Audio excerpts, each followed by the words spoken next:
Nah, hari ini akan kita bahas tentang rencana Tuhan. Apa saudara? Selama kita hidup, kita pasti ada masalah. Dan hidup kita adalah untuk mengatasi masalah. Amin. Bahwa hidup ini adalah untuk mengatasi apa saudara? Masalah. Nah, sering kita waktu kita bertobat percaya Tuhan Yesus, kita berpikir kalau kita ikut Tuhan, itu seperti jalan tol tanpa hambatan. Dan semua adalah enak karena ikut Tuhan. Betul? Betul? Demikian waktu saya bertobat. Waktu saya pertama kali bertobat, Gilbert berkata sama saya, kamu harus sekolah Alkitab. Aku ingin tahu apakah kamu betul-betul bertobat atau nanti kumat lagi. Wah, saya pikir, ya udah, saya sekolah Alkitab. Saya berpikir, sekolah Alkitab itu sekolah para malaikat. Karena saya kan dulu bekas pertapa, hanya Jopo Montro. Nah, tiba-tiba disuruh sekolah Alkitab. Nah, saya kira sekolah Alkitab itu sama dengan pertapaan saya dulu. Nah, saya kira sekolah Alkitab itu semua haleluya, haleluya, haleluya. Nah, saya masuk sekolah Alkitab. Hari pertama, sandal hilang. Saya berpikir, kalau ini rencana Tuhan, kenapa saya dikasih tempat sekolah sialan ini? Saya angkat koper, minggat. Waktu saya minggat, Tuhan bicara sama saya. Kembali kamu ke sekolah Alkitab. Karena aku punya rencana dalam hidup kamu. Walaupun saya dongkol, saya ikut petunjuk Tuhan. Balik lagi. Saya minggat sekolah Alkitab itu 3-4 kali. Kabur dari sekolah. Waktu doa makan. Maka kalau doa makan serahin saya. Lebih profesional. Pasti cepat, padat, singkat, aminnya cepat.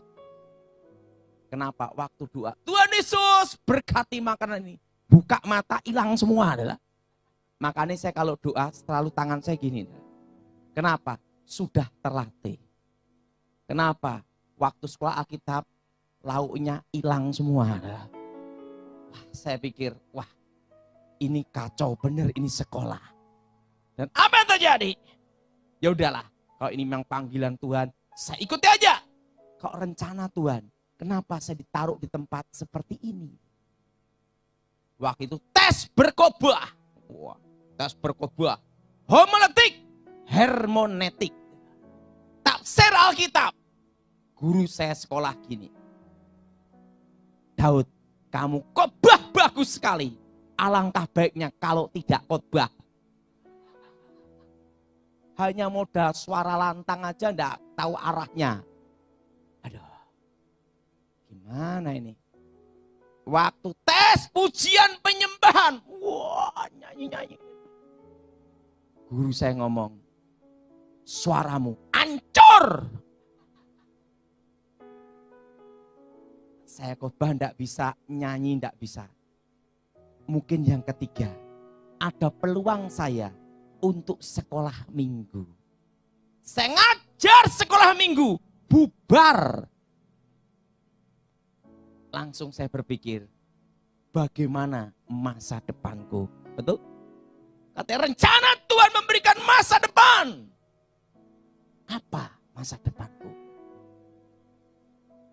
Apa yang terjadi? Alkitab berkata, kalau engkau dalam kondisi seperti itu, carilah Tuhan. Maka engkau menemukan Tuhan. Saya cari Tuhan. Berjam-jam berdoa 5-6 jam. Tiba-tiba ada suara. Daud, Daud, Daud, Daud. Saya buka mata. Kenapa buka mata? Karena di tempat saya sekolah Alkitab, banyak yang sering ngerjain. Misalnya ada anak baru bertobat. Tuhan ampuni dosaku. Temennya di belakang berkata apa? Sudah ku ampuni anakku.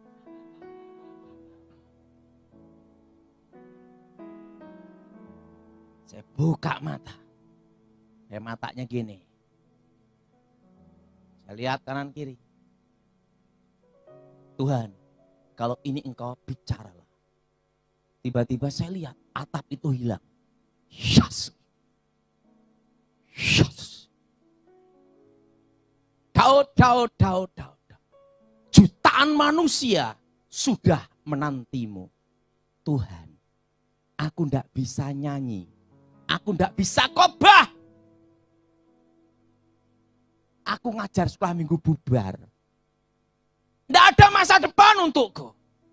Tuhan bicara sama saya. Aku tidak cari orang pandai. Dan tidak cari orang bodoh. Aku mencari orang yang mau kupakai. Tuhan, daripada tidak ada yang pakai aku, pakailah.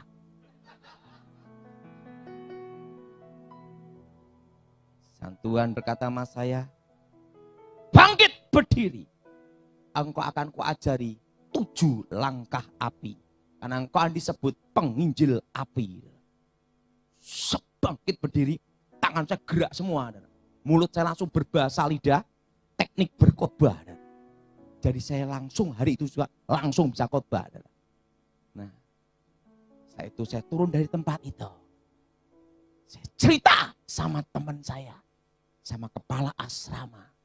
Saya ketemu Tuhan sendiri. Jutaan manusia menanti saya berkhotbah. Kepala asrama ngomong, jadi yang teriak-teriak malam ini bikin orang susah tidur, itu kamu ya? Disetrap. Wah. Kenapa saya khotbah tidak mau pakai jas dan lengan panjang? Itu ada sejarahnya. Tuhan berjanji, jutaan manusia menantimu. Tiba-tiba saya dapat undangan khotbah yang pertama kali. KKR Daud Tony.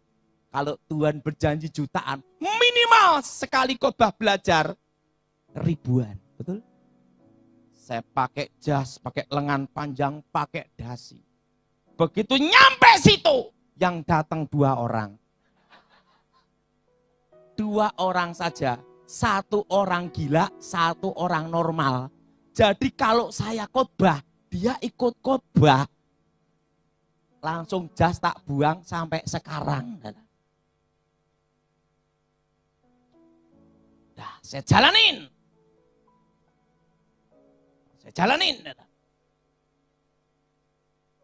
Tiba-tiba rektor panggil saya. Mau wisuda. Daud, ada apa tuh?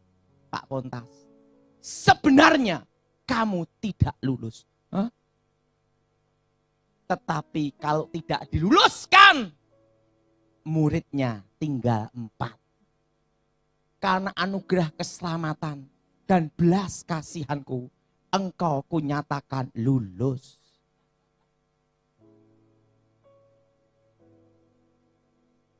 Saya diwisuda. Saya senang sekali bisa ranking 4. Murid tinggal. Waktu wisuda. Mama saya tidak datang. Papa saya tidak datang. Adik saya tidak datang. Semua tidak datang. Ada apa ini? Saya pulang naik angkot. Sampai rumah, papa saya dipecat, adik saya dipecat, kakak saya dipecat, 1 hari dipecat rame-rame. Langsung saya bertanya, apakah ini rencana Tuhan? Kalau rencana Tuhan, kenapa saya seperti ini?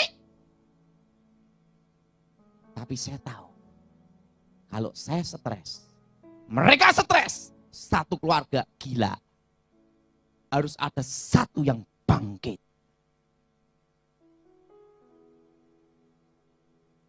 Saya berdoa.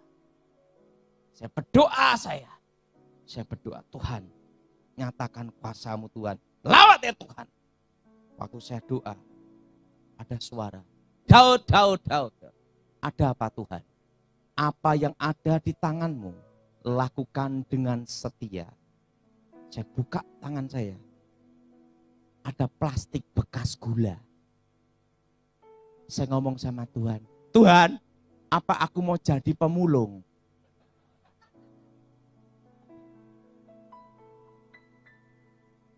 Tuhan bicara, dengan tanda inilah kamu akan menang. Syut, salib.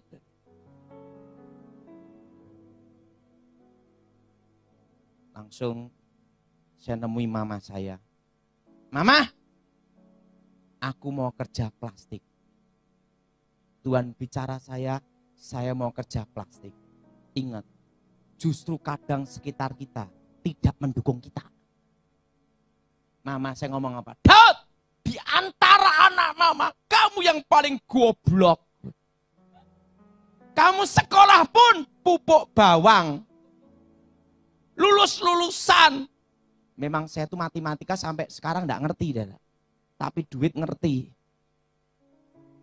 Mama, tapi saya punya Tuhan. Berilah aku kesempatan untuk aku berdiri tegap. Dan aku maju tanpa menyesal. Mama saya kasih saya, Daud, ini uang 100.000 rupiah untuk kamu. Tahun 96.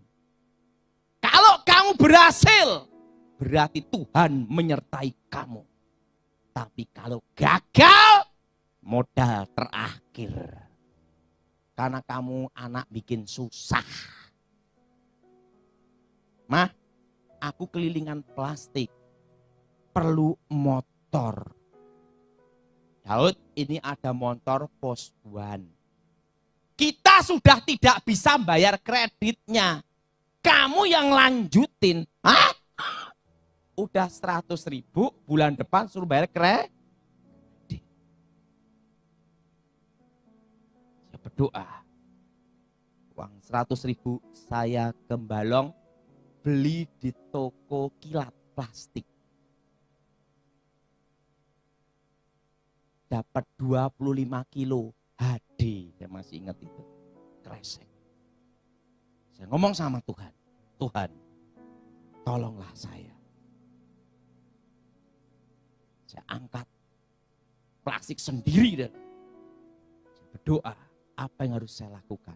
Ingat, apa yang dilakukan dengan doa itu ada kekuatan. Tuhan bicara sama saya, pergi kamu ke satu tempat. Engkau akan ku ajari bekerja.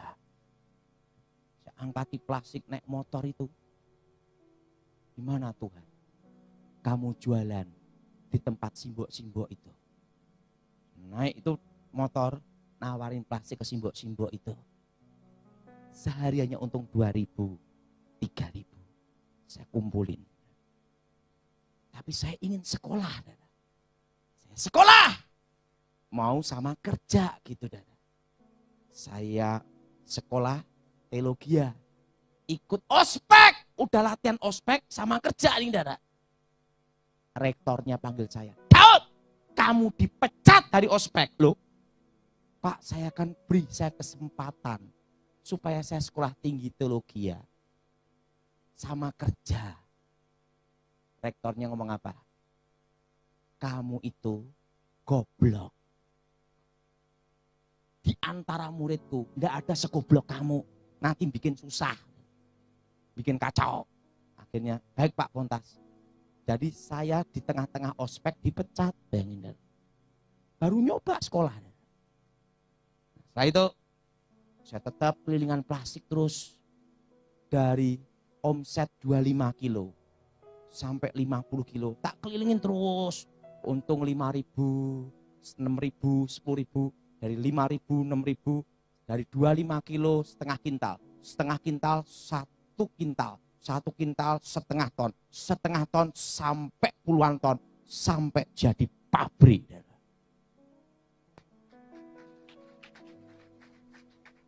Dengan tanda salib inilah kamu akan menang. Apa yang terjadi? Suatu kali saya sudah tidak mau pelayanan lagi.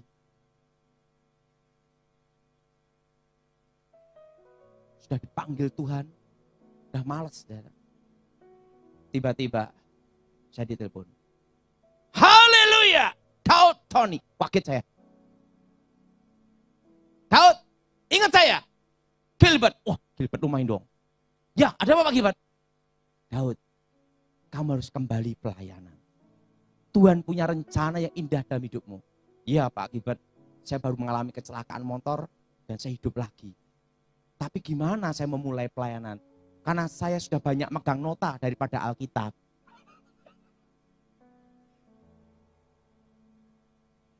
Daud, Tuhan punya rencana atas hidupmu. Kamu ke Jakarta. Aduh, Jakarta. Saya ngomong sama Tuhan. Tuhan, kalau Engkau memberi aku kesempatan untuk pelayanan ini, jadilah. Tapi kalau boleh, saya mikirkan lebih enak bisnis daripada pelayanan. Tapi karena yang minta si gendut ini, saya harus berangkat.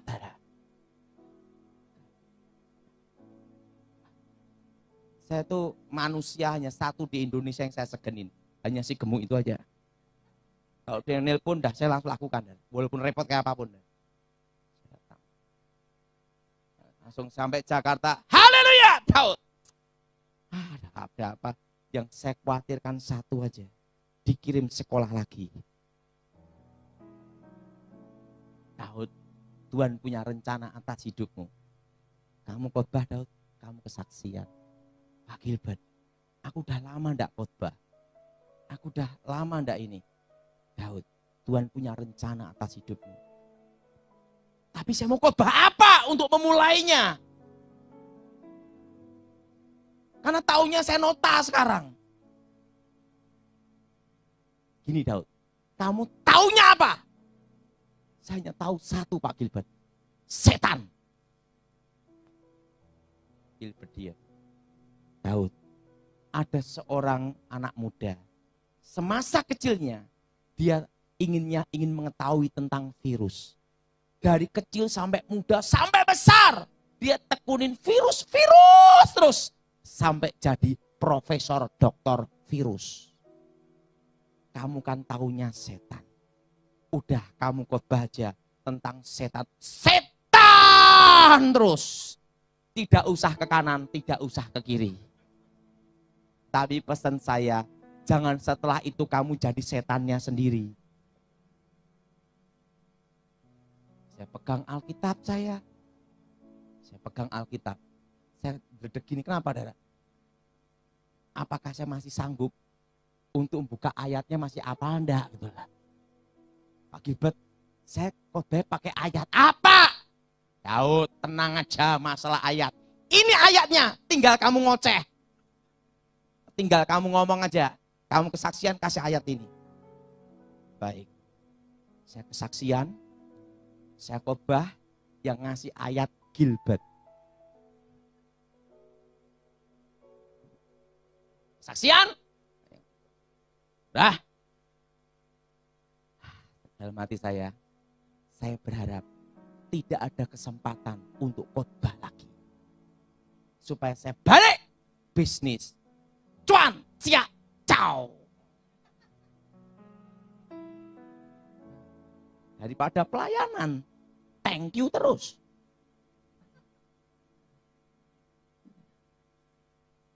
Daud, sebelum pulang, kamu bikin buku dulu. Gimana cara bikin bukunya Pak Gilbert? Saya kan taunya nota. Ayat aja mbok kamu tolongin. Bagaimana bikin bukunya? Udahlah. Yang tadi kamu khotbah pakai ayat yang saya kasih. Direkam udahan. Kasihkan, tinggal dibikin buku. Gitu aja susah. Ya udah. Direkam, ditulis sama Yonatan Prawira. Judul bukunya Dunia Roh. Setelah jadi, ini Pak Gilbert. Dalam hati saya, supaya si gemuk ini tidak nanya-nanya terus. Tak kasih buku itu, saya pulang. Saya berharap jangan sampai dipanggil lagi. Tidak taunya sama temennya Pak Gilbert, dicetak, diterbitkan. Buku itu terjual 1 juta kopi. Mau Mau tidak mau, saya harus mempertanggungjawabkan buku itu. Disuruhlah seminar di Pluit. Karena saya belum siap, kan belum tahu, kan direkam. Jadi dari pagi sampai malam bajunya satu tok. Di CD itu satu tok bajunya. Nah, buku itu terkenal sampai Amerika, sampai berbagai tempat. Mau tidak mau, saya harus mempertanggungjawabkan buku itu. KKR seminar, KKR seminar, KKR. Tapi saya mikir ke pabrik plastik piye. Karena plastik tidak bisa ditinggal. Itu kan 3 sip, 24 jam. Sekali delpis tebel tipis, returnya berapa ton rugi. Waduh, disitulah bingung antara panggilan dan duit.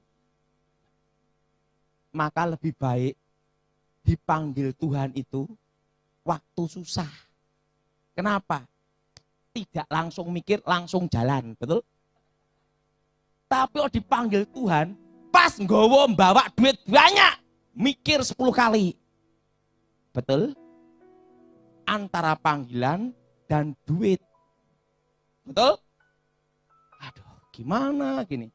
Saya lihat, kalau saya jual pabrik ini, aku gimana? Karena pelayanan banyak proyek, thank you.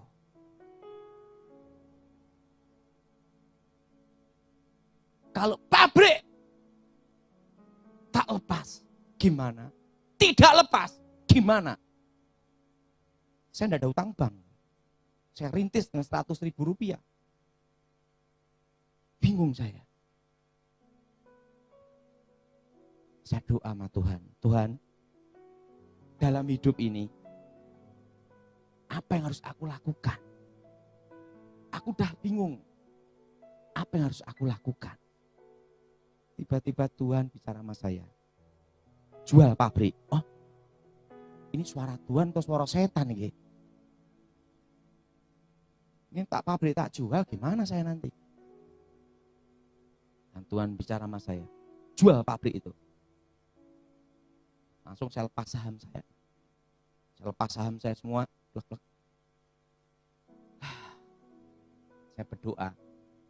Bawa uang berapa miliar. Bingung. Duitnya tak gopo. Betul? Betul? Uang ini untuk apa? Tuhan bicara sama saya lagi. Belilah tanah di tempat yang kutunjukkan padamu. Sebanyak-banyaknya, pinggir jalan. Ini suara Tuhan atau bukan ya? Tak doa lagi. Kutunjukkan tempat tanah yang kuberikan padamu. Belilah pinggir jalan semua. Berhari-hari saya bergumul. Ini benar enggak suara Tuhan? Kenapa? Tempat yang ditunjukkan itu banyak setannya, banyak rampoknya. Banyak setannya, banyak rampoknya. Dan tempat itu terkenal paling angker. Dan tempat itu penduduknya jarang. Pinggir kota Solo, daerah Boyolali. Sepi. Misalnya tolong-tolong, enggak ada yang nolong.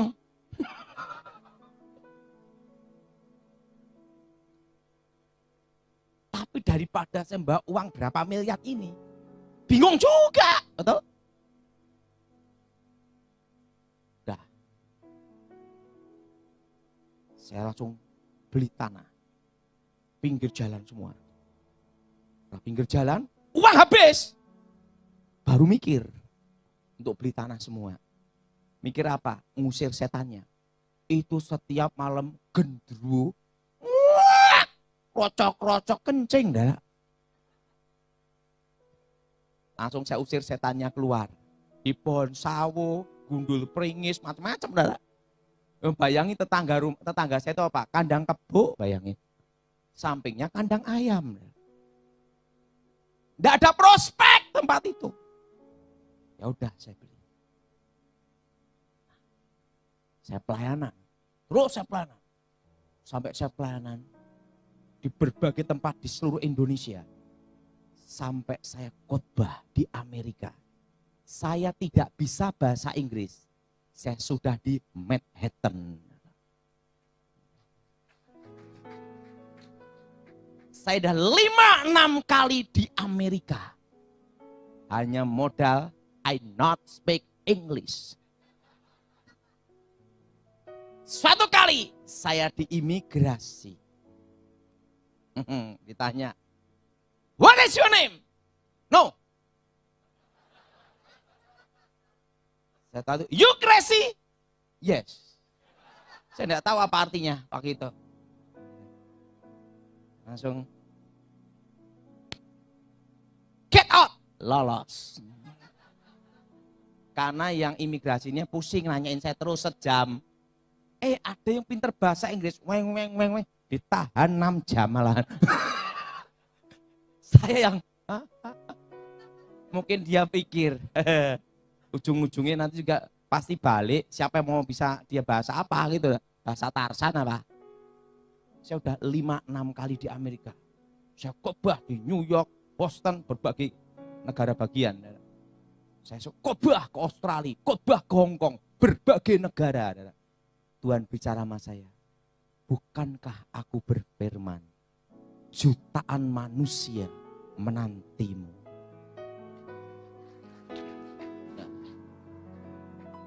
Apa yang terjadi?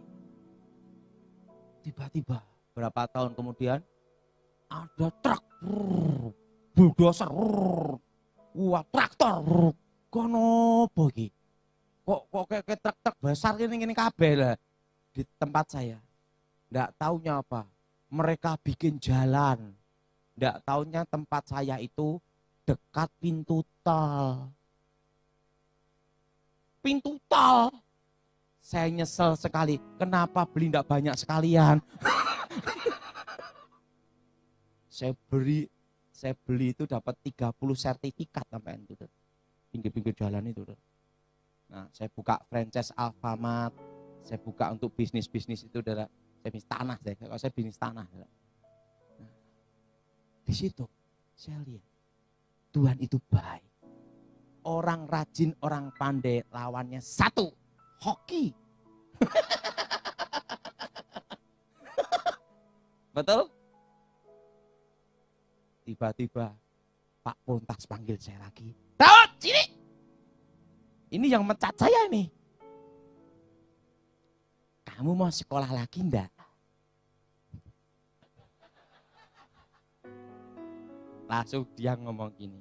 Daud, di antara semua mahasiswa sekolah Alkitab, mahasiswa S1, S2. Tidak ada yang segoblok kamu. Tetapi di antara mereka tidak ada yang muncul sehebat kamu. Aku sendiri Daud bikin buku 1 enggak laku-laku. Kamu sampai laku dan bestseller. Tahu enggak Daud? Suatu kebanggaan dalam hidup saya.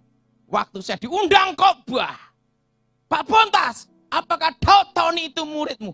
Pasti.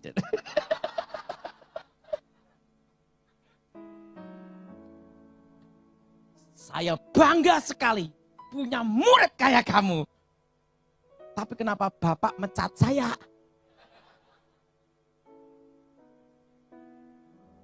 Saya ngomong sama Pak Pontas, Pak Pontas, terima kasih Anda mencat saya. Kalau Anda tidak mencat saya, mungkin gelar saya MA, mahasiswa abadi.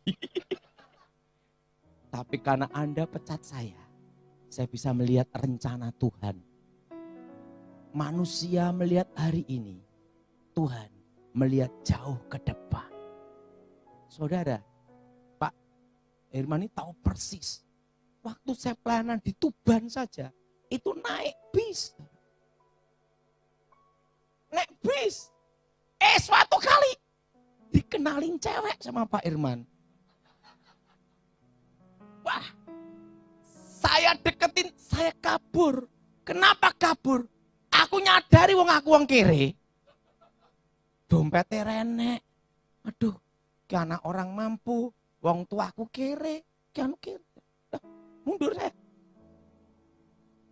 Dan padahal saya masih ingat waktu saya merintis pelayanan. Saya ngajar di Akademi Kepolisian. Yang tak didik itu murid saya, yang saya didik, minimal itu pangkatnya itu letnan 2. Yang didik itu kolonel, kapten gitu. Saya yang ngasih pengarahan. Naik bis ekonomi gantung gitu. Suatu kali naik bis itu, bis safari.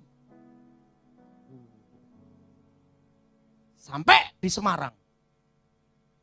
Saya kan gini dah. Gitu dah. Wah, tiba-tiba saya ditelepon. Izin. Padahal dari mana? Saya lokasi di sini, posisi di sini. Oke, kita jemput. Wah, kan dijemput patroli dah. Yang ngajar ya dah. Yang saya didik aja paling rendah letnan 2. Saya kan kemana-mana dulu didampingi letnan 1, Pak itu. Wah, Pak Irman tahu tuh, karena saya ngajar. Tapi duit orang duit enggak punya, bokek. Wah, jadi kelihatannya action ngajar, tapi enggak ada duit.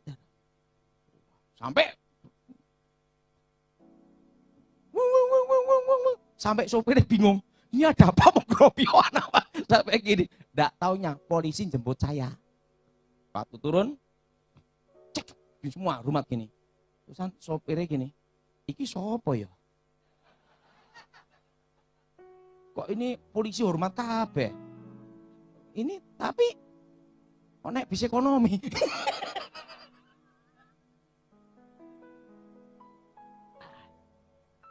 Yang jaga letnan 1. Wah, di waktu ngajar kelihatan gini. Wah, tapi duit enggak ada. Pulang naik angkot lagi. Saya ngajar. Nah, tapi di situ satu hal. Saya lihat manusia melihat hari ini, tapi Tuhan melihat ke depan. Kalau saudara ada tantangan, waktu saudara ada masalah, mungkin kau bertanya, apakah ini rencana Tuhan? Tapi ingat, di dalam tantangan, di dalam masalah, sebenarnya ada rencana Tuhan yang terlebih besar. Ada karya Tuhan yang tidak bisa kita pikirkan. Tetapi ingat, waktu kita mengalami tekanan dan hambatan, ada satu hal, engkau harus percaya, rencana Tuhan itu yang terbaik. Saudara, waktu saya kan punya teman, waktu saya menjaga Pak SBY dulu, kan saya menjaga bidang spiritual untuk mengalahkan ilmu hitam. Di situ saya banyak ketemu ahli-ahli ekonomi, yang jago-jago makro, mikro, semua ada. Suatu kali membahas satu hal. Ini saya beritahu tentang ekonomi Indonesia. Kami ngobrol-ngobrol, bincang masalah ekonomi makro dan mikro, global dunia. Karena punya teman dulu bekas sekwan penasihat presiden, sering ngobrol sama saya, ahli ekonomi semua, tahu semua. Dan saya punya kawan juga, itu seniornya Sri Mulyani, senior, UI, jago.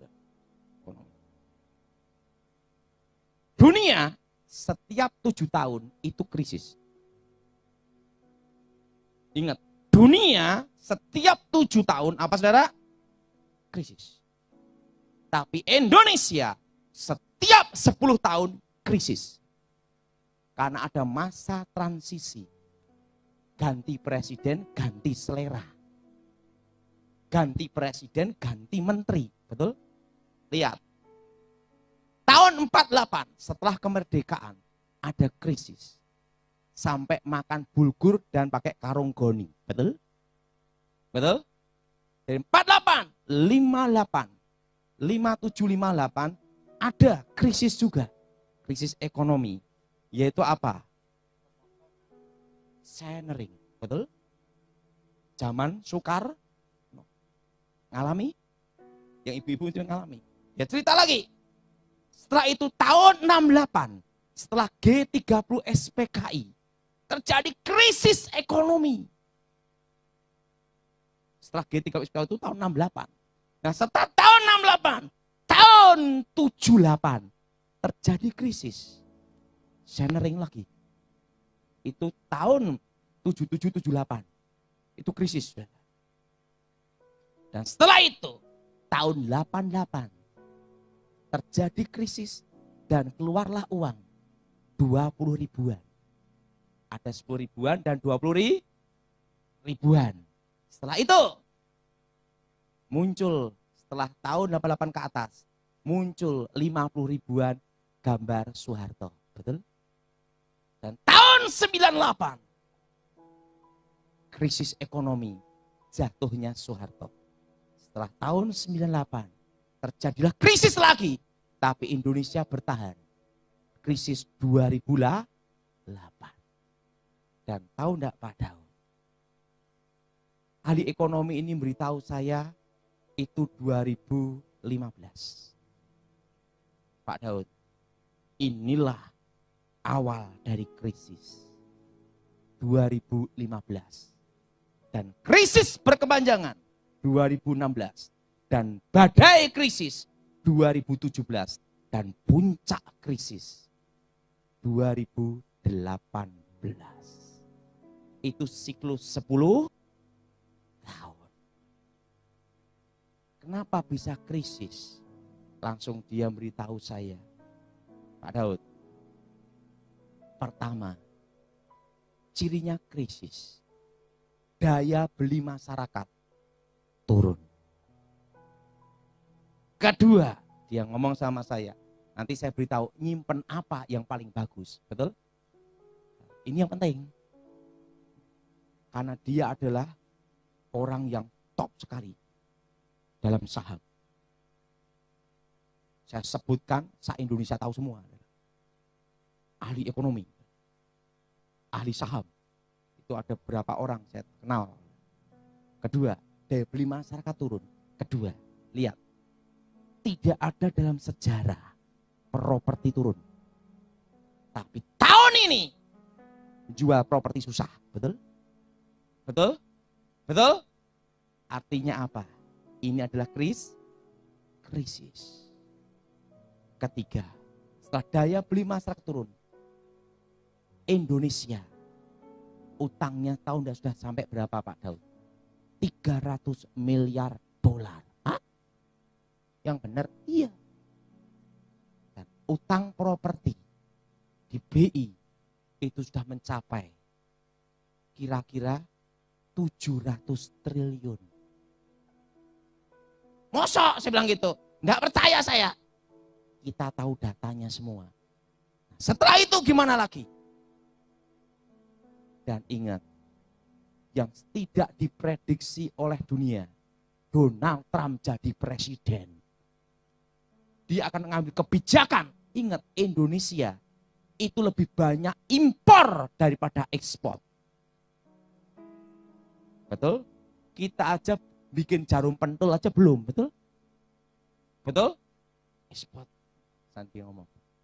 Kalau kita krisis seperti ini, apa yang harus dipegang? Yang ngomong sama saya gini. Pertama, jangan properti bangunan. Belilah tanah.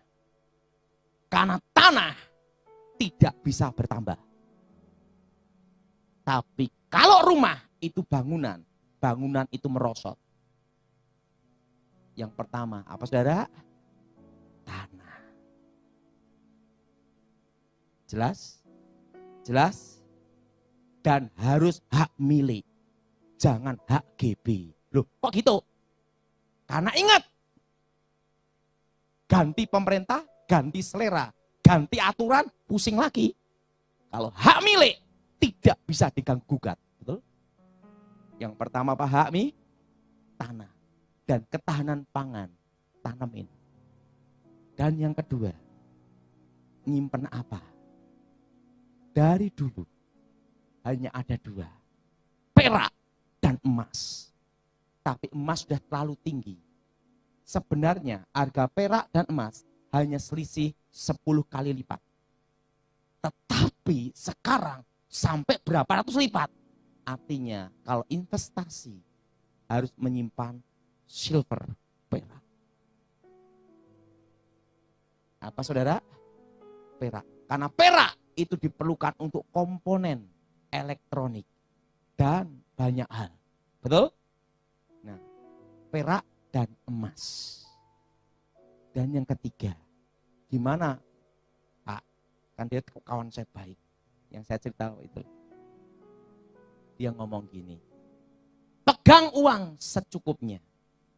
Dan jangan nyimpen uang di bank. Loh kenapa?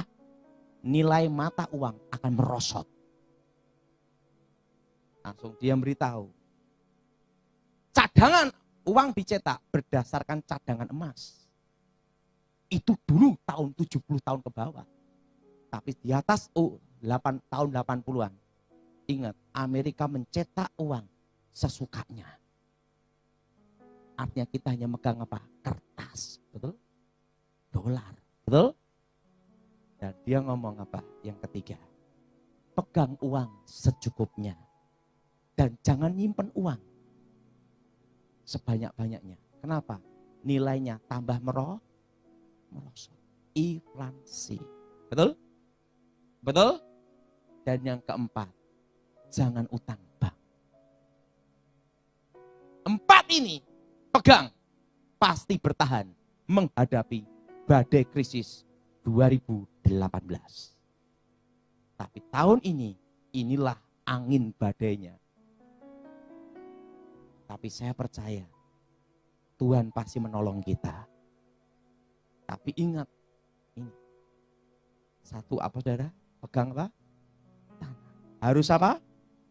Hak milik. Malah dia ngomong, kalau tidak perlu sekali, jangan apartemen. Tapi tanah, hak milik, itu tidak bisa diganggu gugat. Hanya PBB-nya yang bayar terus. Betul? Kedua, apa saudara? Emas. Tapi dia nyarankan, simpen perak sebanyak-banyaknya. Alasannya apa? Pasti akan naik kembali ke posisi. Karena emas dan perak itu satu tambang. Yang ketiga, ingat, pegang uang secukupnya. Jelas? Secukupnya aja engkau pegang uang. Nah, saya tanya sama papa saya. Papa sudah melewati dalam hidup ini tentang banyak hal. Ayah saya tuh umurnya hampir 70.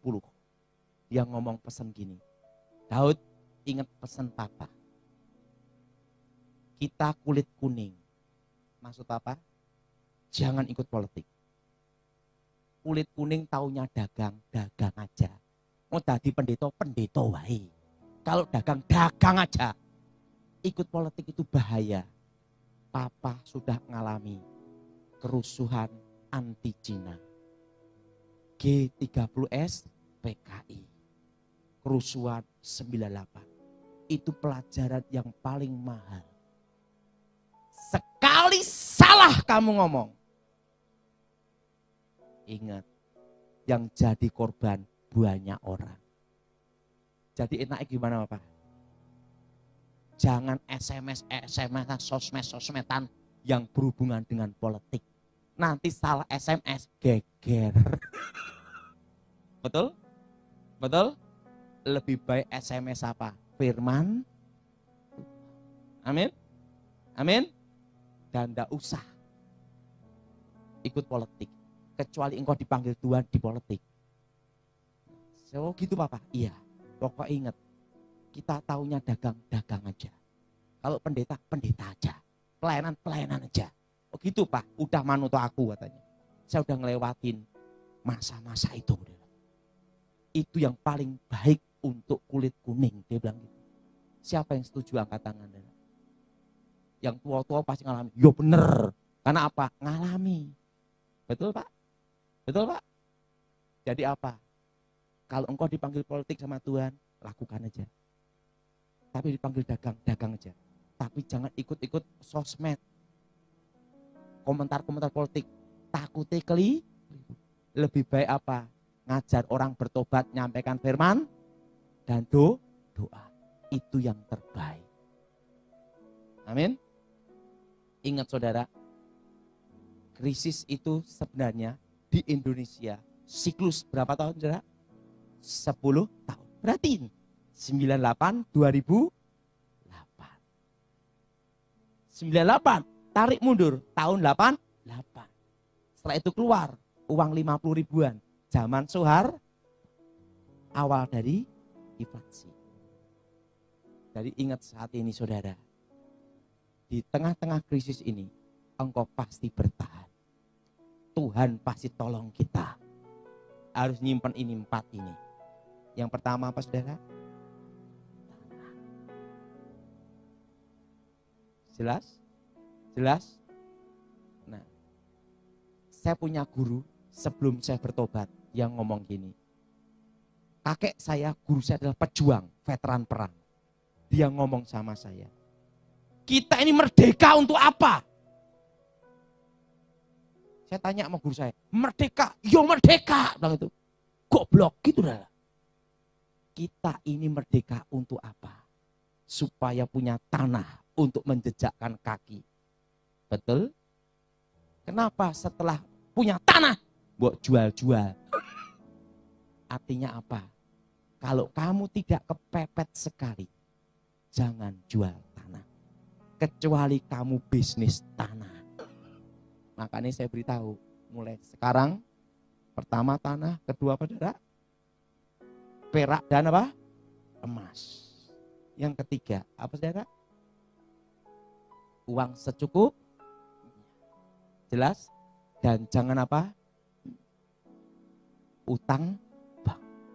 Karena bunga bank